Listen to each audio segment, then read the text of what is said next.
Hai, berjumpa lagi dalam kelas kimia pada program Smart School bersama dengan Ibu Rusni Lawarni.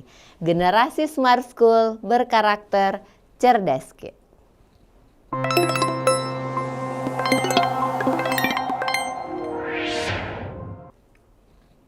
Assalamualaikum warahmatullahi wabarakatuh. Semangat pagi anak-anakku semua. Tidak terasa kita kembali berjumpa ya dalam kelas kimia.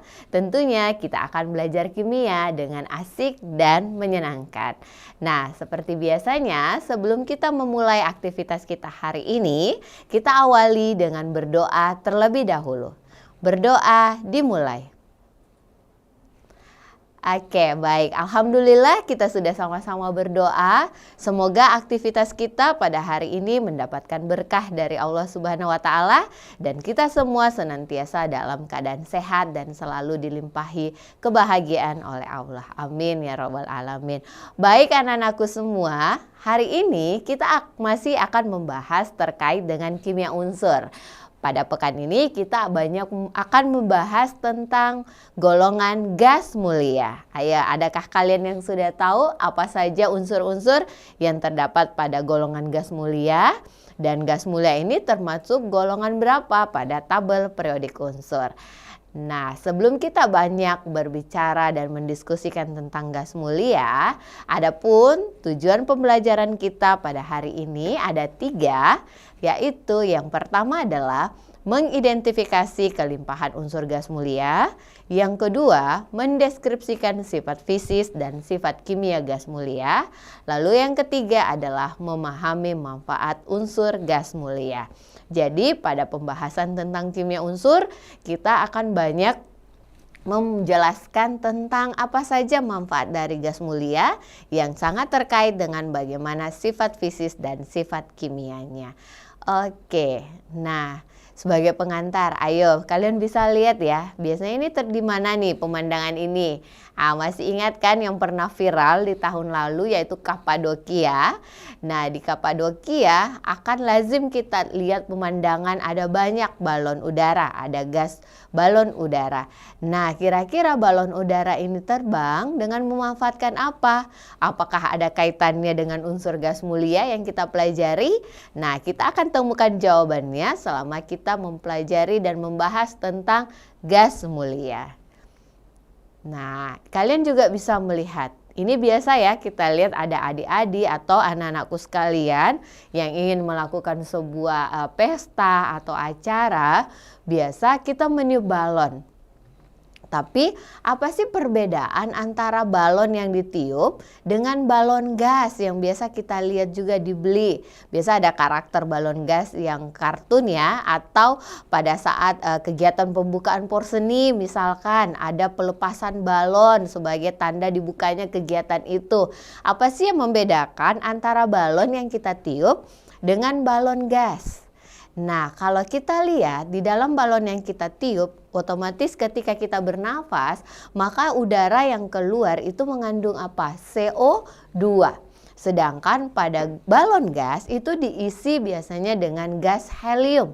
Apa sih yang membedakan sehingga balon gas yang diisi dengan helium, gas helium itu bisa dengan mudah terbang? Dia bersifat lebih ringan dibandingkan dengan gas yang balon yang kita tiup yang berisi gas CO2. Kalau kita lihat gas CO2 itu kan terdiri dari 2 unsur, ada karbon dan ada oksigen. Sedangkan pada gas helium hanya mengandung helium saja. Ini yang membedakan, tentunya akan terkait juga dengan berat dari unsur yang terdapat pada gas tersebut. Nah, ini yang membedakan kenapa balon udara itu bisa lebih mudah untuk terbang yang diisi dengan helium dibanding dengan balon yang kita tiup yang berisi gas CO2. Nah, kita lanjut. Anak-anakku bisa memperhatikan pada tabel periodik untuk golongan 8A yang berada pada sisi paling kanan. Jadi golongan 8A ini adalah unsur yang berada pada deretan paling akhir di sebelah kanan.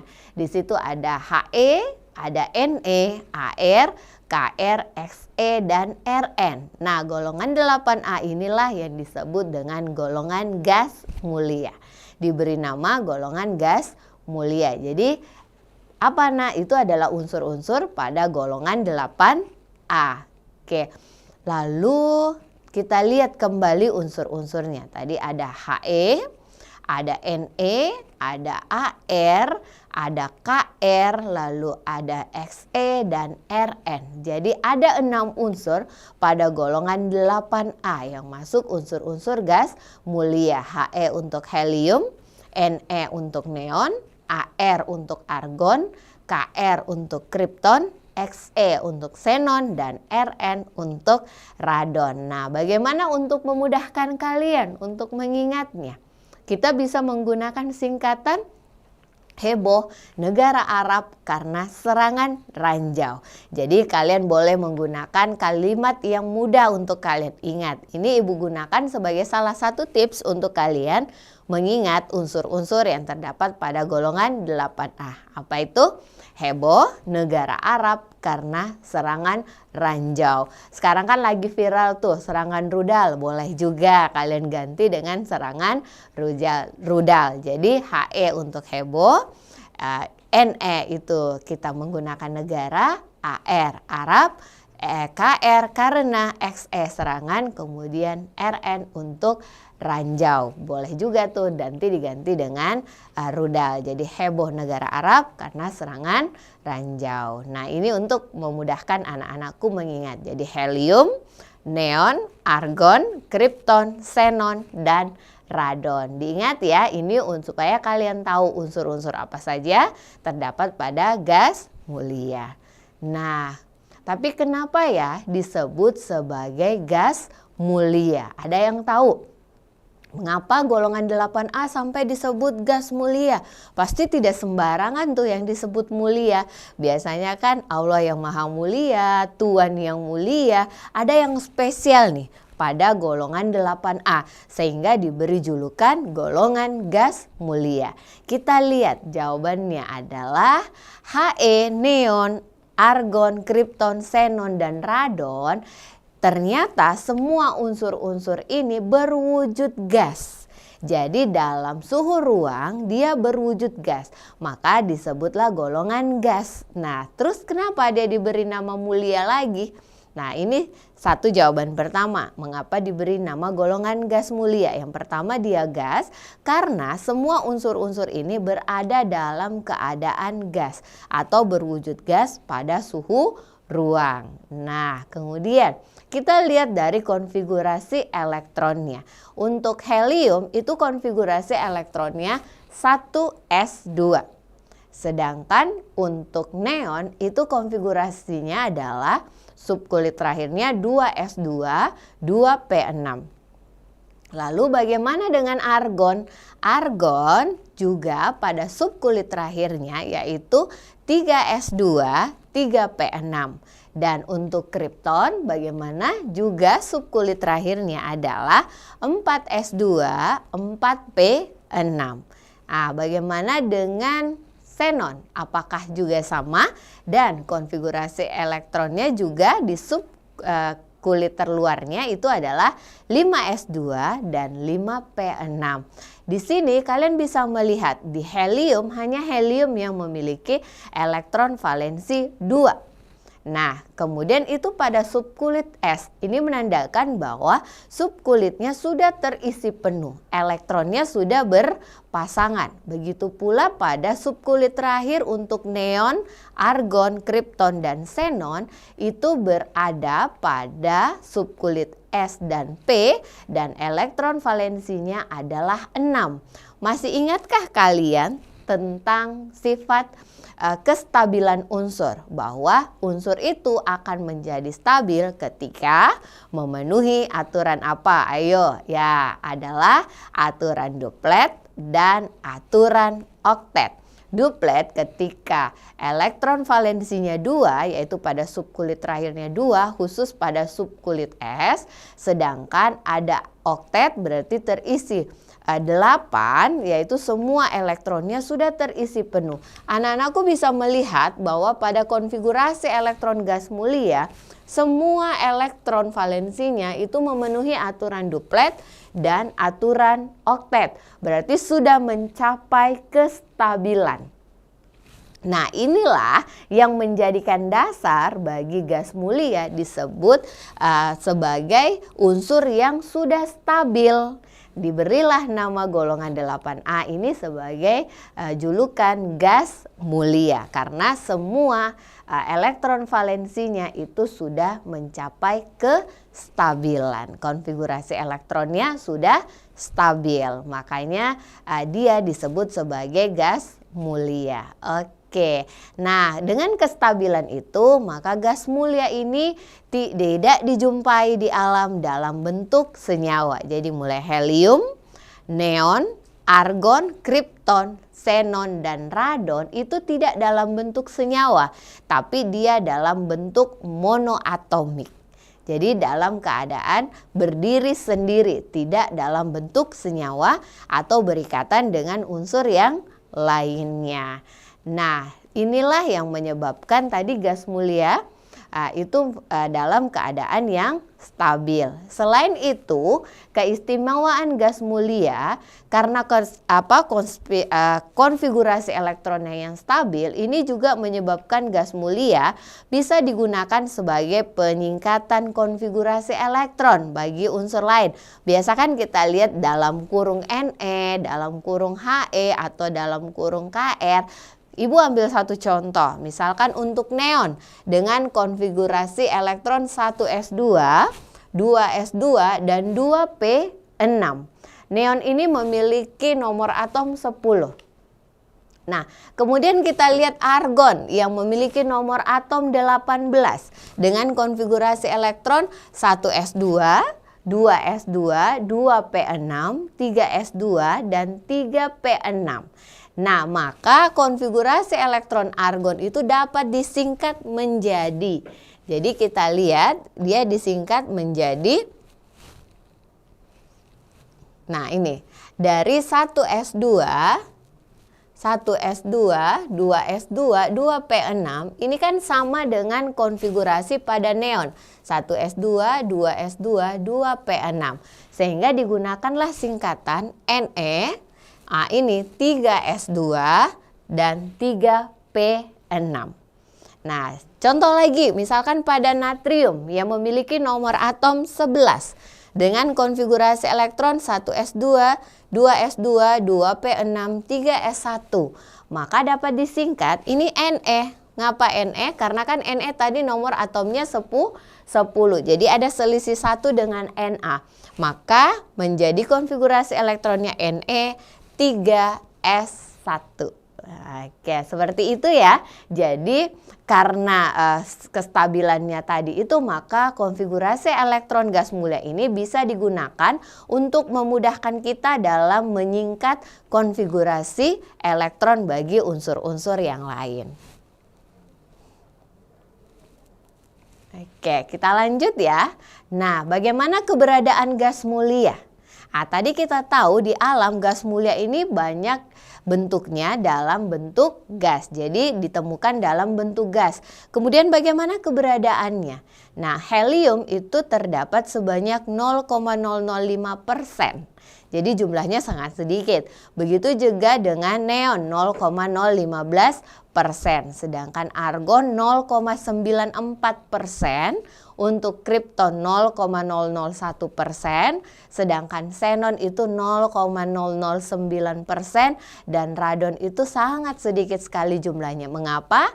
Karena radon ini termasuk unsur radioaktif, jadi mudah untuk meluru sehingga keberadaannya biasanya sangat sulit untuk ditemukan. Nah, jadi sumber utama untuk gas mulia yang berada di atmosfer kecuali helium itu banyak juga terdapat pada sumur gas alam tertentu di barat Amerika Serikat. Jadi ada ya tempat khusus keberadaan gas mulia ini ternyata. Oke, kita lanjut ya. Kita lihat bagaimana sifatnya. Kita mulai dari sifat periodik. Tadi posisinya bahwa gas mulia atau golongan 8 ini pada bagian paling kanan. Nah, dalam sifat periodik, energi ionisasi yang tertinggi itu sangat sulit untuk melepaskan elektron. Dimana kita tahu dari kiri ke kanan itu energi ionisasinya itu akan semakin meningkat. Nah, sehingga sangat sulit untuk melepas elektron. Kembali lagi ke tadi, kita tahu bahwa gas mulia itu konfigurasi elektronnya sudah sangat stabil. Semua unsurnya, semua atomnya itu elektron-elektronnya sudah berpasangan. Jadi elektron yang berpasangan ini tentunya sudah mencapai kestabilan sehingga tidak cenderung lagi untuk berikatan dengan atom yang lain. Makanya sulit untuk melepaskan elektronnya. Nah, kita lanjutkan. Lalu elektron yang valensi ini tadi sudah penuh sehingga unsur gas mulia sangat sukar untuk menerima elektron.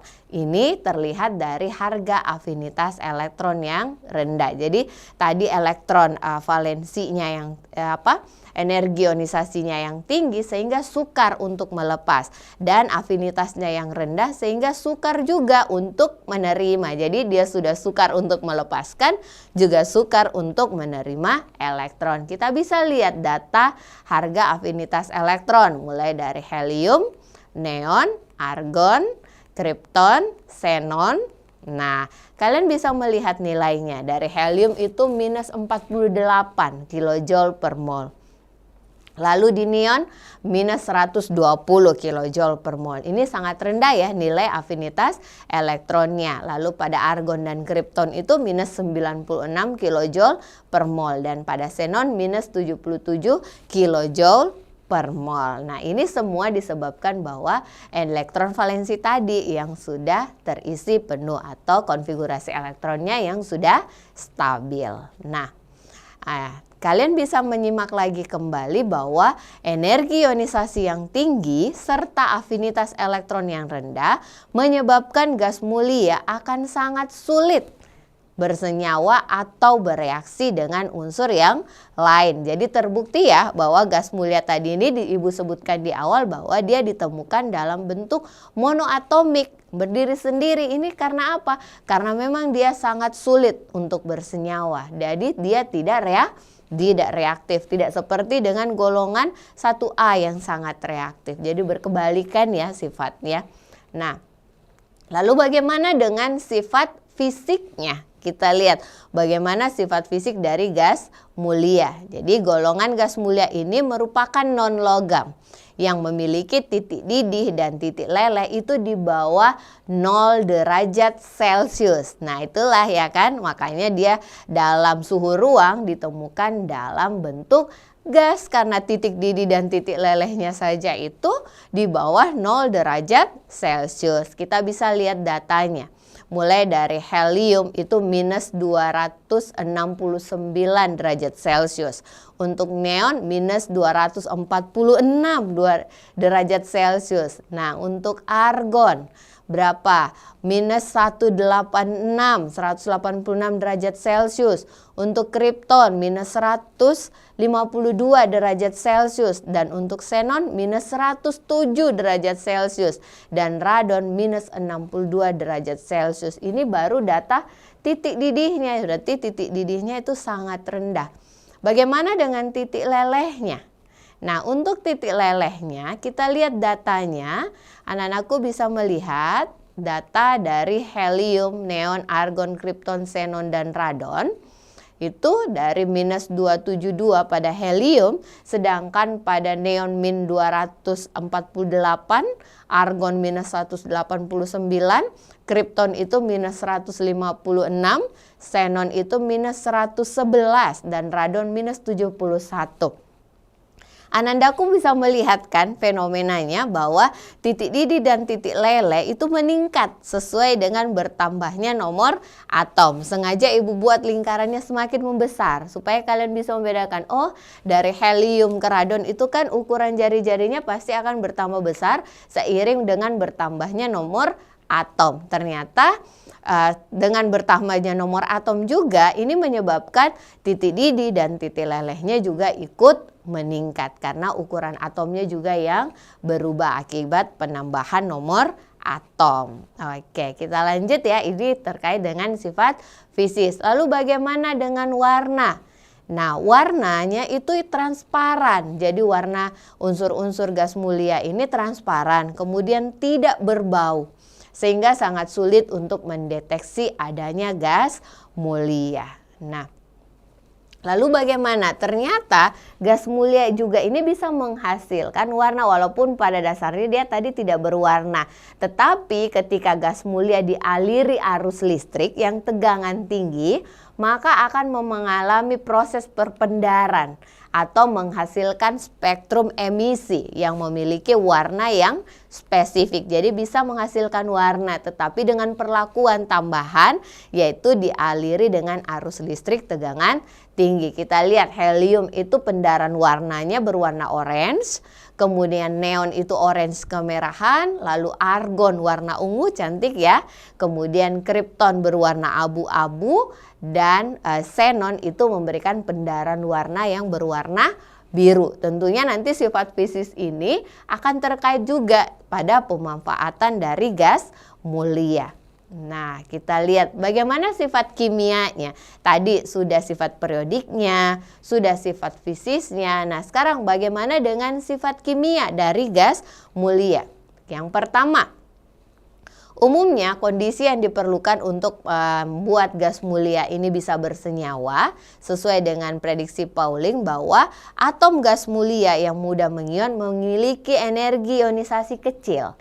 Jadi yang memiliki energi ionisasi kecil itu yang memiliki nomor atom tinggi ini masih memungkinkan untuk membentuk ion.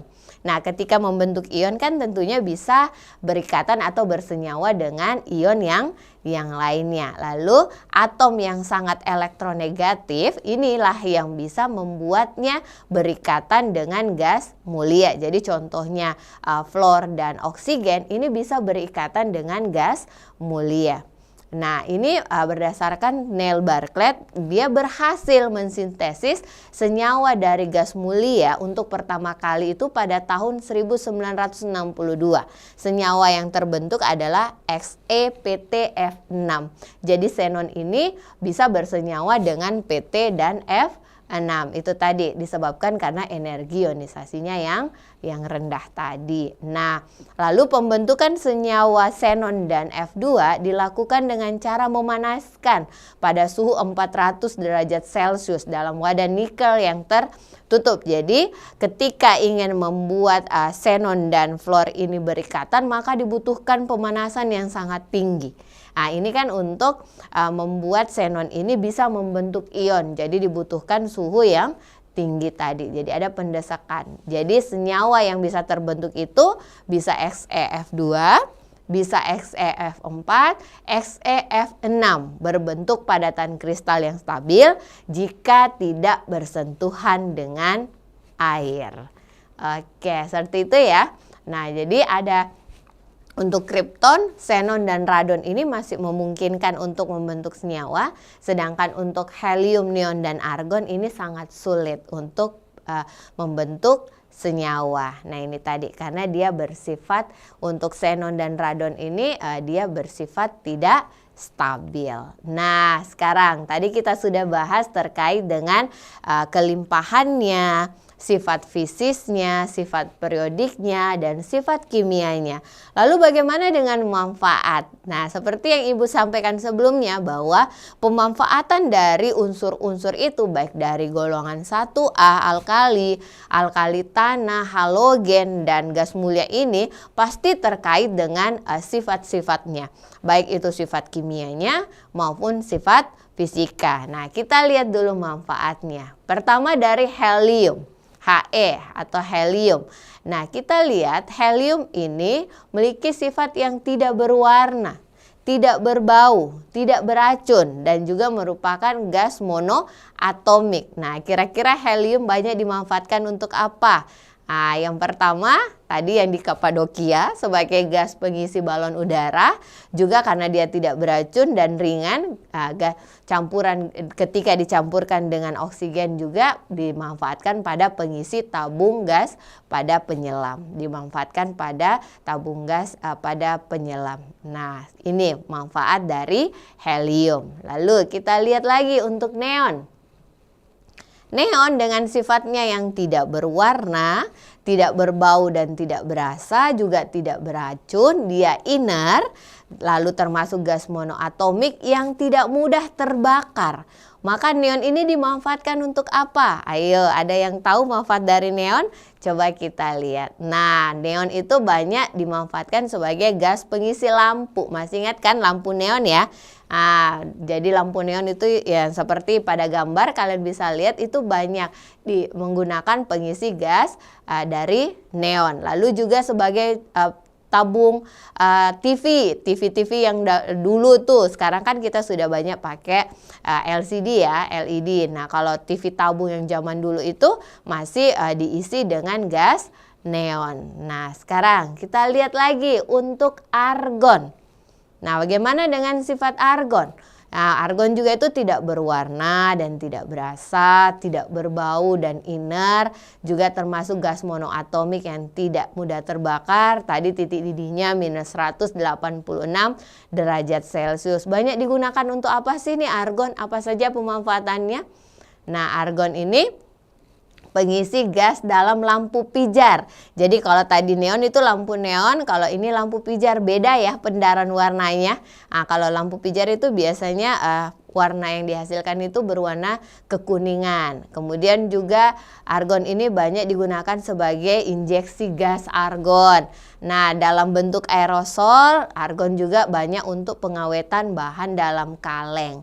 Biasanya untuk pengawetan pernis dan cat. Nah, keren ya manfaatnya ya. Tadi helium sudah, neon sudah, argon sudah. Coba kita lihat lagi untuk kripton. Nah, bagaimana dengan kripton?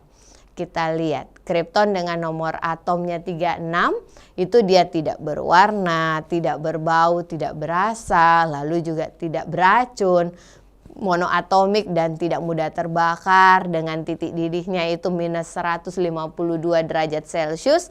Nah, kripton ini banyak dimanfaatkan untuk apa ya? Coba kita lihat.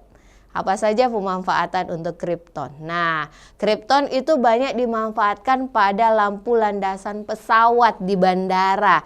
Ada yang pernah naik pesawat kemudian mau landing di malam hari atau take off di malam hari, biasanya kalau kita melihat ke bawah, wah banyak sekali lampu-lampu yang berwarna terang ya di landasan pacu yang membantu para pilot ketika akan mendarat. Nah, ini salah satu pemanfaatannya. Juga dimanfaatkan pada lampu proyeksi fotografi. Ada yang hobi fotografi atau ada yang sudah syuting pernah melihat lampu yang terang itu. Nah, seperti pada gambar, ini pemanfaatan tadi dari kripton dengan warna yang terang tadi. Jadi dimanfaatkan pada lampu landasan pesawat, juga sebagai lampu proyeksi pada dunia film atau fotografi. Nah, kita lihat lagi bagaimana dengan xenon. Apa saja untuk xenon? Nah, sifatnya tadi apa? Hampir sama semua ya sifatnya. Tidak berwarna, tidak berasa, tidak berbau, gas monoatomik yang tidak terbakar, lalu titik didihnya minus 108,7 derajat Celcius. Nah, dimanfaatkan untuk apa? Jadi campuran xenon dan kripton itu sebagai gas pengisi lampu kilat atau flashlight pada kamera dan telepon genggam. Pada blitz kamera HP-nya ya, nyalakan blitznya dong. Nah, itu ternyata pemanfaatan pada campuran xenon. Nah, dan kripton. Kemudian apalagi? Juga xenon digunakan sebagai bahan anestesi atau obat bius operasi melalui proses inhalasi. Jadi pembiusan dengan cara inhalasi itu yang langsung seperti pada gambar pada hidung itu menggunakan pemanfaatan dari xenon. Jadi selain dari dunia apa tadi? Balon, kemudian penyelam, apalagi elektronik, ternyata gas mulia ini juga dimanfaatkan dalam dunia kesehatan. Kaya sekali ya ternyata pemanfaatan dari unsur-unsur gas mulia. Nah, terakhir radon. Apa nih sifat dari radon dan dimanfaatkan untuk apa? Jadi radon itu dapat mengalami reaksi inti atau bersifat radioaktif. Jadi radon ini bersifat radioaktif di mana waktu paruhnya itu hanya 3,8 jam. Jadi sangat singkat ya. Nah, dari sifatnya yang radioaktif dia mudah untuk meluruh. Kalau begitu apakah masih tetap bisa dimanfaatkan? Ternyata masih bisa. Jadi radiasi radon itu dapat digunakan untuk terapi kanker. Jadi juga dimanfaatkan dalam dunia kesehatan sebagai terapi untuk pasien yang menderita kanker. Semoga kita tidak perlu ya mengalami proses ini. Oke, jadi keren sekali ya anak-anakku ya. Tidak terasa kita sudah banyak membahas tentang kimia unsur, yaitu untuk golongan 8A, yaitu gas mulia. Mulai tadi dari kelimpahannya, mengapa disebut sebagai gas mulia, karena sifatnya yang stabil. Kestabilannya itu sehingga menyebabkan tidak reaktif, maka dia ditemukan dalam bentuk monoatomik. Kemudian apa-apa saja manfaatnya terkait dengan sifat kimia dan sifat fisikanya. Nah, sebelum Ibu akhiri untuk sesi hari ini, Ibu ada oleh-oleh pantun untuk kalian. Nah, silahkan kalian dengar apa nih pantunnya, semoga menarik ya. Dari Bone ke Makassar naik mobil, duduknya di samping gadis manis. Konfigurasi elektron gas mulia sudah stabil, semua unsurnya berwujud gas. Oke, semoga bisa membuat kalian semakin ceria ya, dan terkait juga dengan materi kita yaitu gas mulia. Baik anak-anakku sekalian, demikian pembelajaran kita pada sesi hari ini terkait dengan gas mulia. Sampai jumpa di pertemuan selanjutnya. Tentunya tetap semangat, jangan pernah berhenti untuk terus belajar. Sampai jumpa di pertemuan selanjutnya. Salam Smart School, generasi Smart School berkarakter cerdas Ki. Wassalamualaikum warahmatullahi wabarakatuh.